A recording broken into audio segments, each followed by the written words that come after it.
Hai teman-teman, salam budi luhur, annyeonghaseyo. Bertemu lagi dengan saya Atik Aryesta. Video kali ini adalah video untuk mata kuliah analisis dan desain algoritma. Kali ini yang akan dibahas adalah tentang struktur kontrol percabangan lanjutan. Diharapkan setelah menyaksikan video ini, teman-teman dapat memahami bentuk umum penggunaan struktur kondisi if bertingkat dan switch case. Video ini merupakan bagian keempat, yaitu bagian terakhir dari struktur kontrol percabangan lanjutan. Video ini akan membahas seleksi menggunakan switch case dan switch case berjenjang. Bagi teman-teman yang belum melihat video bagian pertama, kedua, dan ketiga, dapat langsung mengklik link yang ada pada pojok kanan atas. Topik pembahasan kelima adalah switch case. Switch case dirancang untuk menangani pengambilan keputusan jika banyak alternatif penyelesaiannya. Pada switch case terdapat dua bagian, yaitu bagian switch yang akan diisi dengan variabel yang akan diperiksa. Bagian kedua yaitu case yang merupakan bagian yang diisi sesuai dengan masing-masing variabel yang diperiksa. Biasanya case terdiri dari satu perintah. Sebuah switch case memiliki batasan, yaitu data yang diperiksa pada bagian switch harus bertipe integer atau karakter, dan range yang diperiksa bernilai 0 sampai dengan 255. Pada sebuah switch case terdapat perintah default, yaitu perintah yang akan dijalankan jika semua case tidak ada nilai true. Selain itu, terdapat juga perintah break yang biasanya diletakkan pada blok case. Perintah break ini bertujuan untuk keluar dari case yang bernilai true sehingga tidak perlu memeriksa perintah case berikutnya, tapi lanjut menjalankan next instruction. Berikut contoh soal yang jawabannya dapat menggunakan switch case.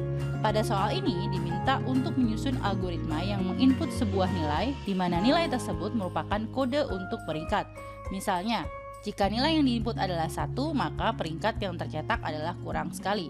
Jika nilai yang diinput adalah 2, maka peringkat yang tercetak adalah kurang, dan seterusnya. Sampai terakhir, jika nilai yang diinput adalah 5, maka peringkat yang tercetak adalah baik sekali. Jawaban cara pertama adalah dengan menggunakan nested if. Kondisi berjenjang sesuai dengan kode nilai dan peringkat. Misalkan, jika nilai n adalah 1, menghasilkan nilai benar, maka yang tercetak adalah kurang sekali. Jika salah, maka akan berlanjut pada percabangan kedua, yaitu memeriksa nilai n. Jika nilai n adalah 2, menghasilkan nilai benar, maka yang tercetak adalah kurang.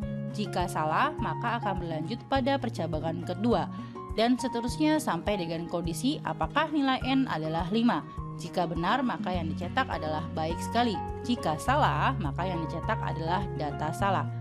Koreksi sedikit pada bagian flowchart, seharusnya setiap kondisi pada flowchart ini memiliki dua simbol sama dengan. Jawaban cara kedua adalah menggunakan switch case. Yang diperiksa adalah nilai n. Misalkan nilai n yang diinput adalah 3. Pertama yang akan diperiksa apakah termasuk case 1, jika bukan lanjut ke case 2. Jika bukan, lanjut ke case 3. Ketika pada case 3 ternyata benar, maka akan tercetak kata cukup. Selanjutnya terdapat perintah break yang berarti keluar dari case 3 dan melanjutkan ke next instruction. Maksudnya case 4, case 5 tidak diperiksa karena sudah terdapat perintah break. Topik pembahasan keenam adalah switch case berjenjang. Switch case berjenjang memiliki arti seperti nested if, yaitu dalam sebuah switch case terdapat switch case yang lain. Berikut contoh soal yang dapat dijawab dengan menggunakan switch case berjenjang.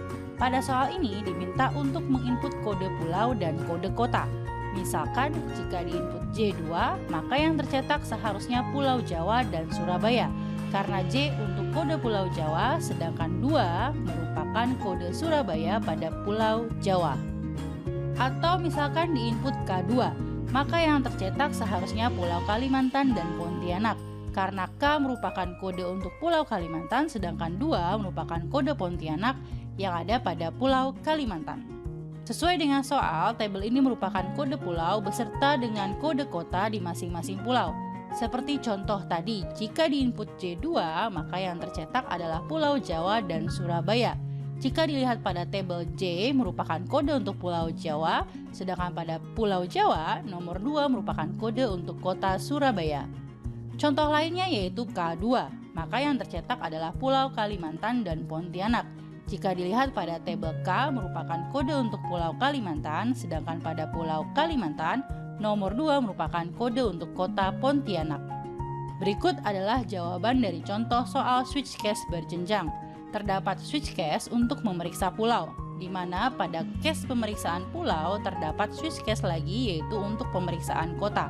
Misalkan yang diinput adalah J2, maka perintah yang dijalankan adalah case C, kemudian case 2 yang ada di dalam case J, sehingga tercetak Pulau Jawa dan Surabaya. Contoh yang lain misalnya yang diinput adalah K2, maka perintah yang dijalankan adalah case K, kemudian case 2 yang ada di dalam case J, sehingga tercetak Pulau Kalimantan dan Pontianak. Sekian video kali ini yang merupakan bagian terakhir dari 4 bagian video mengenai struktur kontrol percabangan lanjutan. Bagi teman-teman yang belum melihat video bagian pertama sampai dengan ketiga, teman-teman dapat mengklik link yang ada di pojok kanan atas. Semoga teman-teman dapat memahami bentuk umum penggunaan struktur kondisi if bertingkat atau nested if dan juga switch case. Salam budi luhur.